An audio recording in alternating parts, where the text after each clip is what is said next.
Yo, mate, what up? Welcome to another Lawn Tip Pod. Join the boys on the job. Lawn Tips Pod, come on. Welcome back. So as you can see this week, Benny's not here. He's gone. He's gone. Just didn't show up today, so I don't know where he is. No, he went away for the week, so it's just us two this week. So hopefully you guys enjoy it. I'm glad he's not here. I'm just getting him back for last week. That's what he said to you I last listened to the podcast and he said he's glad I wasn't here. Something like that. What a dog. But this is more true. You're glad he's not here. That's what you told me before this. That's up. Joking. So today we're going to go in depth about some paspalum tips, how to get rid of it, what you can use to get rid of it, some management practices.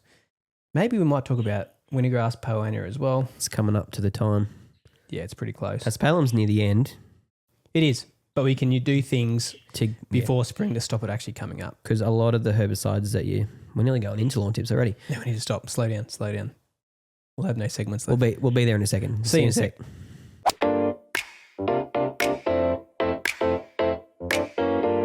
Time for some lawn tips, guys. So as we just said, there's a little song there. We're back into it. What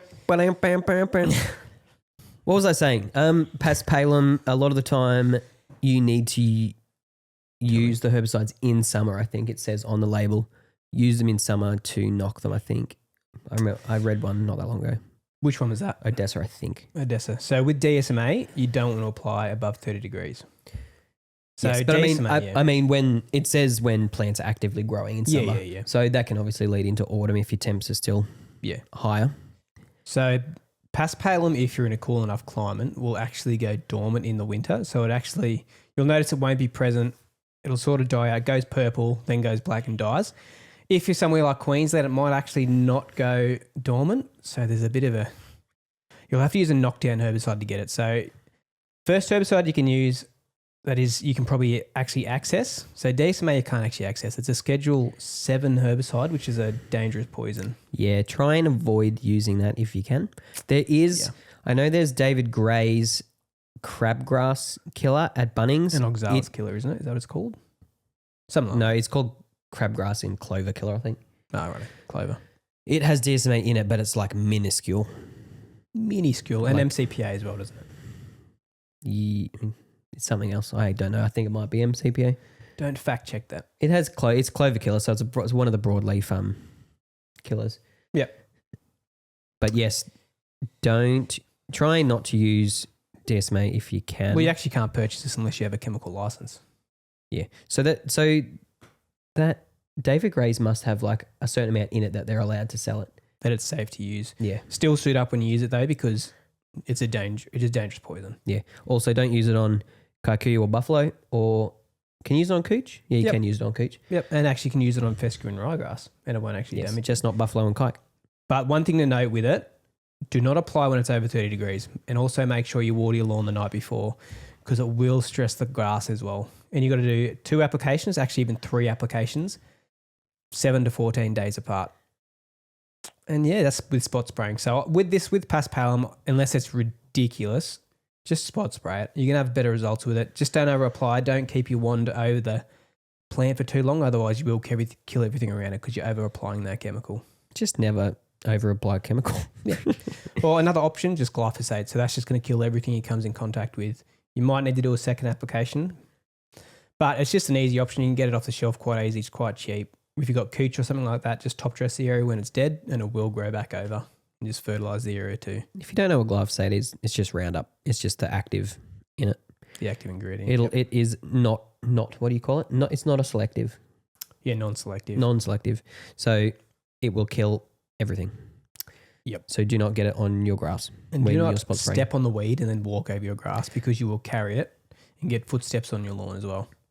Yeah, don't do that. It worked quite well. We used the wands. So we got the wands from Bunnings, which is like a little paintbrush, and you put the glyphosate in it and you paint the paspalum. Did a pretty good job. It's still gone, isn't it? Yeah. Don't do the new plants, because there's Not that obviously hard. a seed bank in the soil and new plants germinated, but it's only about a handful, like 5. Probably 5 plants of paspalum in that fairway now. And it's all around the edges anyway. Which is really good. Yeah. Because paspalum is a pain in the bum to get rid of. Yeah. So, yeah, I would recommend. It's much better than it's easier than spot spraying because you get a lot more precise where you can put it. Whereas spraying, obviously, it spreads out and can hit your grass. But yeah, it worked really well. Yeah, I was pretty did a happy. reel on it and it went quite well on Instagram. It got over 3 million plays or something. It was funny when people Some were of the saying, comments though, people were saying, "Oh, you should plug it out; it'd be so much faster." They're not wrong, but it's a lot more work. it wouldn't be faster though.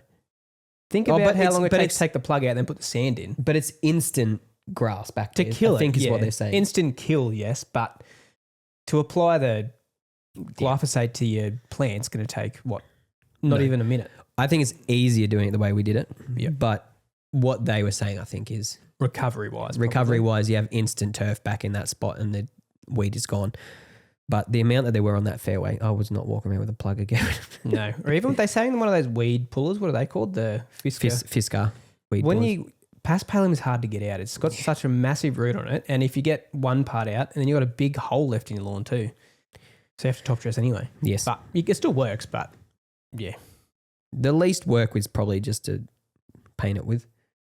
well, I think like honestly, it showed the results there. Like how good Yeah. does it look now? Like it's Yeah. awesome. And you can use it for so many different situations. Yeah, but if you have a really bad infestation, and you're like, oh, I don't want to put chemicals out and spot spray them all, you can actually go on a pre-emergent program.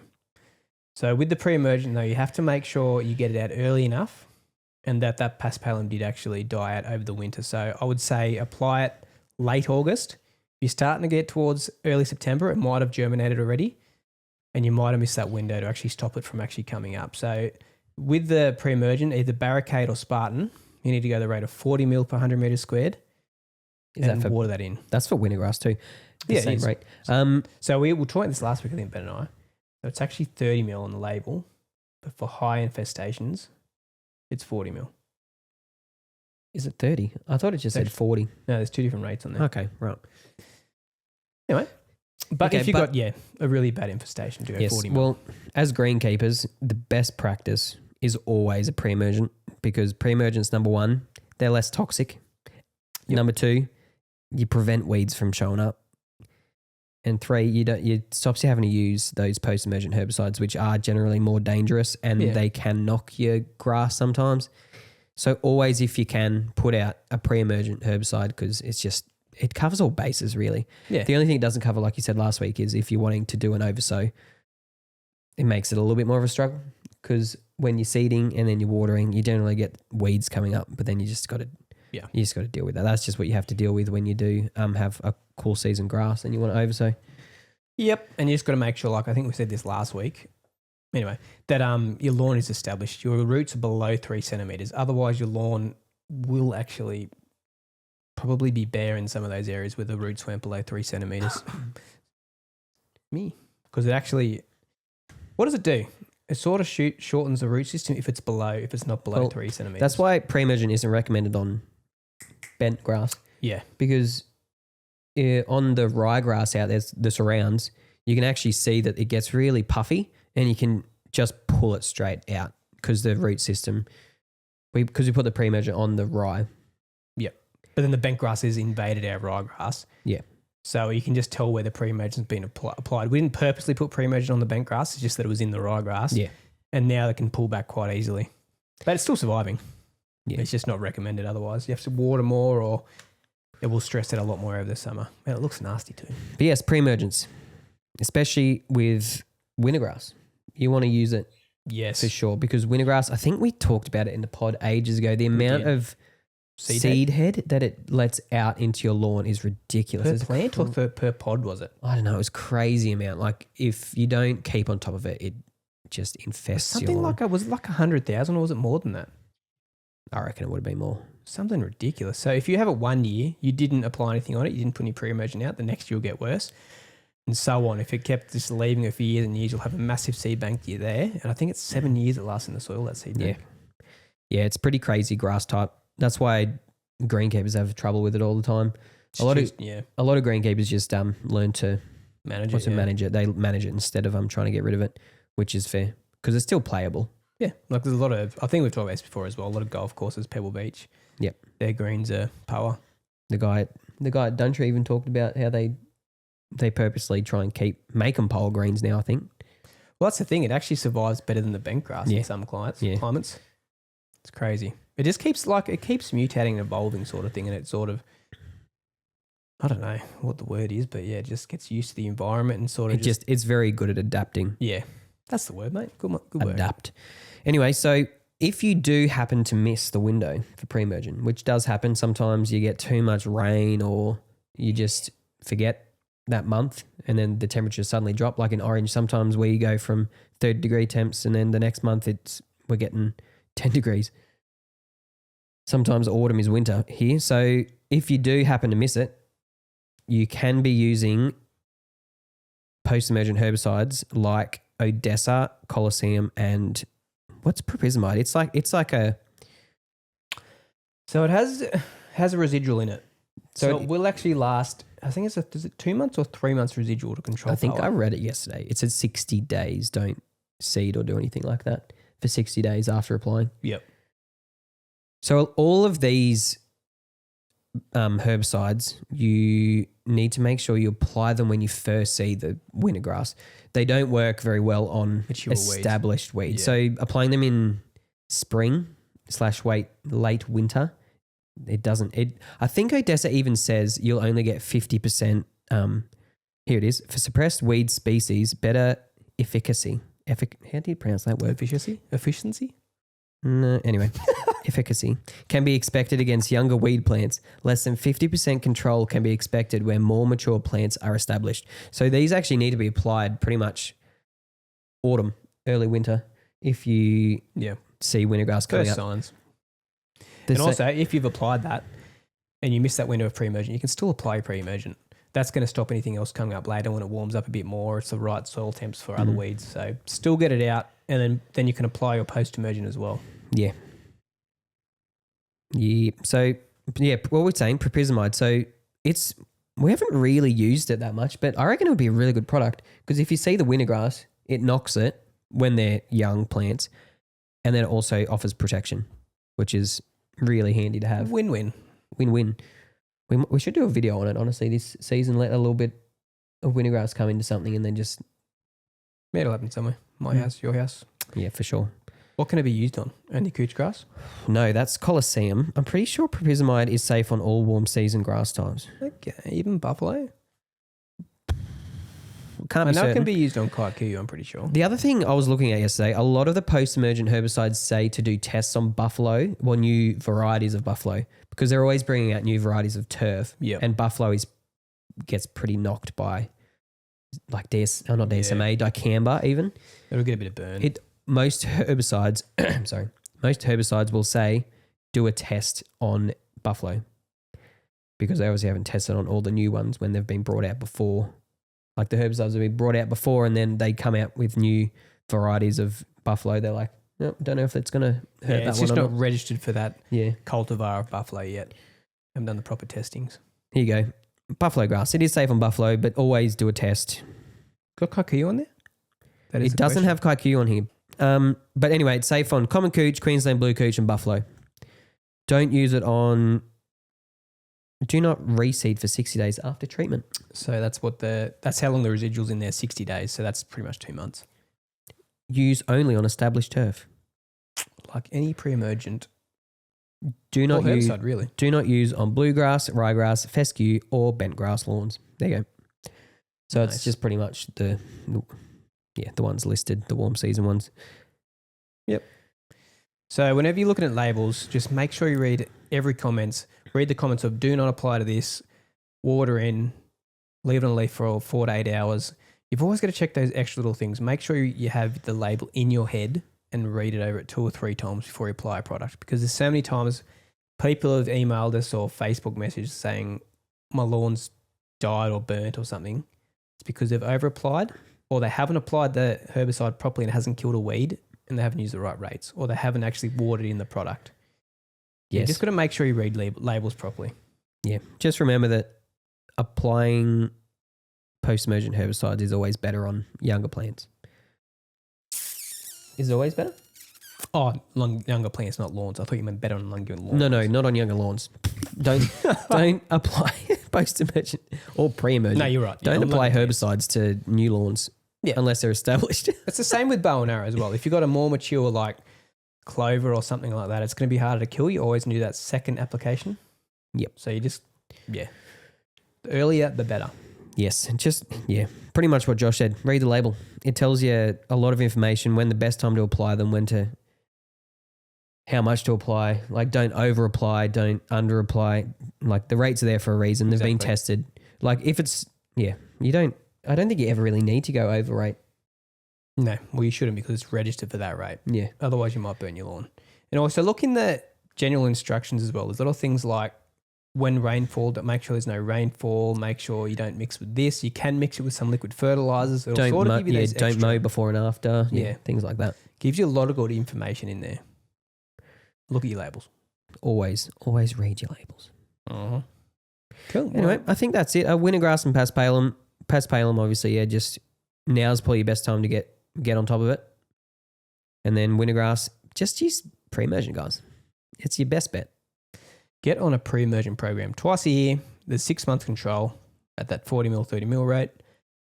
You're safe. Mine's just worn off, so I'm going to have to put that out this week. And wintergrass time is coming back up, in Orange especially. You can see where I didn't apply it. There is wintergrass going nuts. Yeah, I think wintergrass, when you're looking after your lawn, wintergrass will survive. Yeah. Even through summer. Like, because you're watering it, so often. I even every now and again see it in my lawn. Yep. Like golf greens, it survives when you're watering every night or every second night. Yep. Anyway, lawn tips.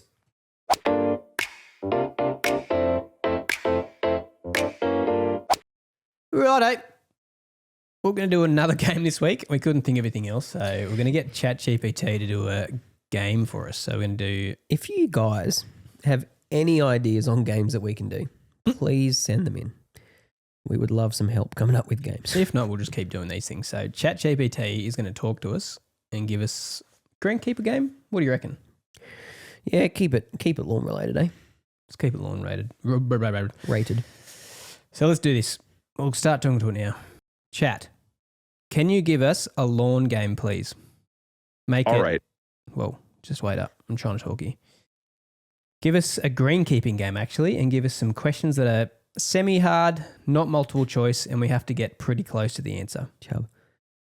All right, let's play. I'll throw some greenkeeping questions your way and you try to nail the answers. First one. In ideal conditions, roughly how many millimeters of growth per day would you expect from a healthy, well-fertilized couch grass in peak summer? Give me your best guess. This is definitely a guess. I'm 3 going to mil. say 2 mil. That's actually a solid guess. You're pretty close. Depending on conditions, it's often around 3 millimeters a day. Nicely done. If Ready you- for another? If I'd have said 2, would you give me the correct answer too, though? Absolutely. The whole fun is in learning as we go. Whether you're spot on or a bit off, I'll always give you the right answer so you're even sharper next time. Can we mix this up? Can you do a voice for us? Kronk from Emperor's New Groove. Please chat like that. Oh yeah, I can definitely do that. You ready to talk lawns in Kronk's voice? Pull the lever. Wrong lever. Let's talk turf. You don't really sound like him, but that's good enough. So next question, go for it. Fair call. I'll keep it light. All right, here's your next greenkeeping challenge. When you core aerate a green, roughly how many cores per square meter would you typically aim for in professional turf management? 100. I have no idea. What? It depends on how much you're pulling out. Like, you can change Depends on your travel speed. with the Pro Core, you can change the distance between the tines or how often it hits down. That depends on your travel speed. Yes. Yeah. But it also depends how much stats you want to get out of it. Like, it depends on what type of renner you're doing. So many variables, mate. But let's say 100. How close are we? You've got the right instinct. It really varies. But if we want a ballpark, something around 100 to 150 cores per square meter is pretty common for a standard pass. Okay. You're definitely in the zone, mate. Can you please speak like Kronk? Oh, yeah. Pulling out the Kronk voice again. So, when you're core aerating, you want to aim for like 100 to 150 cores per square meter, for that perfect lawn, squeaky clean, just like Yzma didn't ask for. No. I need you to put on a voice. Like accent. His accent. Gotcha. All right, here we go. So you're aerating that green and you're aiming for, oh yeah, like 100 cores per square meter. It doesn't know it. This is not working. Can you please do an Irish accent for us? You got it. No more cronk. We'll do this in an honest, straightforward tone. Irish, not honest. Irish. All right, then, let's give it a proper Irish spin. So if you're out there tending to the greens, you might be aiming for around 100 cores per Next square question meter. now. Keep it consistent. We've heard this. Next question, please. Sure thing. Next one coming up, when you're applying a balanced NPK fertilizer in spring, what's a typical nitrogen percentage you'd aim for to kickstart growth? Let's hear your best estimate. Above 20. Yeah, I'd generally go higher to kick off some growth, yeah. About 20. That's a solid guess. A lot of spring starters hover around 20 to 25% nitrogen to push that early growth. You're definitely in the right ballpark, so you've got that green thumb instinct. That sounded like a nice way of saying you were wrong. I like to think of it as we're fine-tuning, not wrong. What would you say the answer was if we didn't say 20? To an exact number. If you were asking for a typical target, I'd say something like 20 to 25% nitrogen. So Okay. you were definitely in the right zone. No, thanks. Just a bit more range for some of those products. No, thank you. What's Dominate? Dominate is 26, isn't it? 8. 28. What's Dominate? Can you tell me, chat? Dominate fertilizer. What is it? Dominate is one of your granular fertilizers. It's got a 28 to 2 to 10 NPK ratio. Okay. Definitely a strong nitrogen punch to get that lawn thriving. Oh, yeah. Punch it. I thought it was 9. What? I thought it was 28, 1, 9. And then Proliferate had 16, 2, 10. You're going to argue with AI? Yes. I'm not here to argue, mate. Yes, No you- worries. What happened to your Irish accent? It's gone. I don't think he ever had one. Fair enough. We'll just keep it straightforward from here. No accents, just genuine lawn talk whenever you need it. Hit me. All right, here's the next one coming straight at you. When top dressing a green to improve surface smoothness, how many millimeters of sand would you typically apply 10 in one millimeters. pass? Give me your best shot. 10 millimeters. On a golf green. It depends, man. That's a bit too thick. 5 millimeters. Spot on. You typically aim for something around 3 to 5 millimeters, just enough to even things out without smothering the turf. Nicely refined. Refined. What would your answer be, Tay? I'd say your final answer was spot on. Did I ask you? Yeah, I was going to say that. I was man, talking to yeah. Taylor. I was going to say 3 to 5. So I'm here, Josh is here, and Taylor is here. I'm not. Your name's Chat. Got it, Ben. It's great having you, Josh, and Taylor all weighing in. I'll keep that in mind so you can all have a bit of fun with the next question, too. Even Chat can't tell between me Hey, and Ben. chat, give us a silly greenkeeper question. All right, here's a silly one for you all. If you were mowing a green with a pet kangaroo following you, how many bounces would it take for the kangaroo to cover the length of a 20-meter green? Give me your best guess. How far does a kangaroo jump? Oh, this is making it too easy. No worries, let's keep it playful. On average, a kangaroo might cover about 7 to 9 meters in one bounce. What? So maybe just 2 or 3 bounces, and that roo's got the green covered. Oh, I didn't even need to answer. Thanks But for the you answer. say it was mowing it. How is it mowing it at that speed? No, we're That's mowing. too quick. We have a pet kangaroo. But it's that's following too us. quick to cut grass nicely, isn't it? Well, we cut. It just bounces and then waits for us. Exactly. The kangaroo's just there for moral support, bouncing along while you do the precision mowing. So no pressure on the roo. It's just part of the greenkeeping team, keeping the vibes light. Yeah, nice. Yeah. Okay. Next question, please. All right, here we go. On a fine summer day, if you had to guess how many blades of grass would be on a perfectly maintained square meter of a putting green, it's a wild guess, so have fun with it. 800. That's a good playful guess. In reality, it's easily tens of thousands. Some estimates can go over 100,000 blades per square meter. But hey, Dang. it's all about the fun in the guessing game. It is all about the fun, isn't it? That was Chatty? a fun question. That was a really fun question. That was fun. Give us another fun one. funner. All right, let's do it. If you had a gnome helping you on the green and it could only handle cutting one blade of grass at a time, how many days do you reckon it would take to mow a full putting green? Let the imagination run. I'm going to say 100,000 years. Honestly, with that methodical known pace, you're probably not far off. It would be a monumental effort. So let's just say we're glad you got more efficient tools than a gnome. So what's the actual answer, please? Well, with a rough estimate of over 100,000 blades per square meter and a putting green around 500 square meters, that's tens of millions of blades. At one blade per snit, we're talking hundreds of years, so your 100,000 year guess is as good as any. Yeah, okay. Right, next question. Make it a bit more serious, please. You got it. Let's get back on track. In a serious scenario, when applying a plant growth regulator on a green, what is the typical reduction in vertical growth you'd aim for, percentage-wise? Give me your best estimate. Ooh, you got one? 20%. Right on target. Around 20 to 50% reduction is often the 50. goal, Oh, yeah. with 20% being a common starting point. So you've definitely got the greenkeeper's instinct. Thank you. Yeah. Because you still want growth, don't you? You just don't want. You don't want to suppress it so much, like I did to my lawn, that it actually starts getting a bit too much wear from your dogs. That means dogs as in... And golf greens, yes, true, golf greens. They have a lot of wear from golfers walking on them, so you don't want to stop growth too much, eh?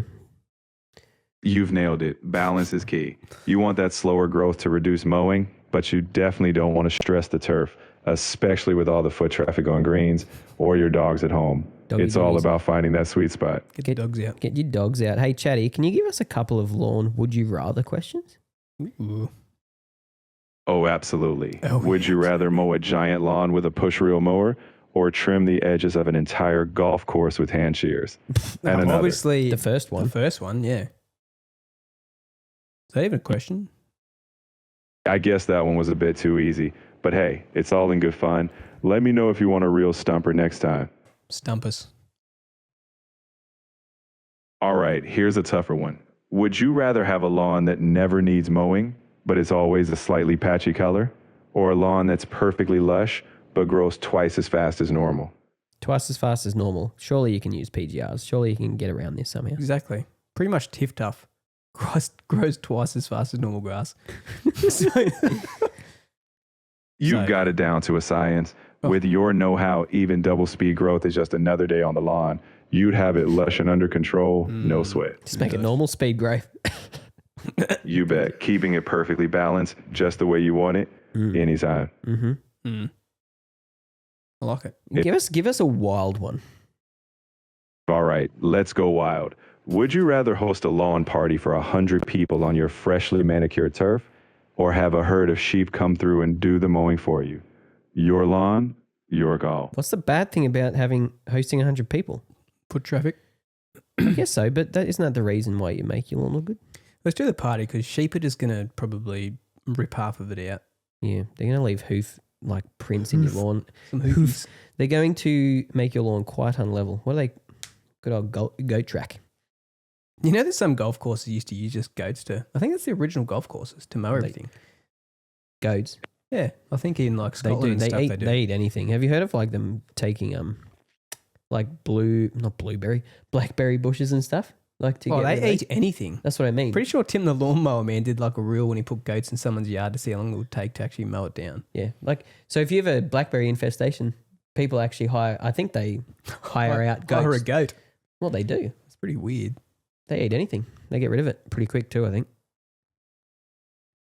They do get the job done quickly, though I'll bet you'd still pick the party since you'd rather keep that lawn pristine and hoof print free. Precisely. What else you got for us? I've got plenty in the tank whenever you want. Whether it's another fun scenario or some serious lawn talk, just let me know and we'll jump right in. Give us a lawn topic. All right, how about this one?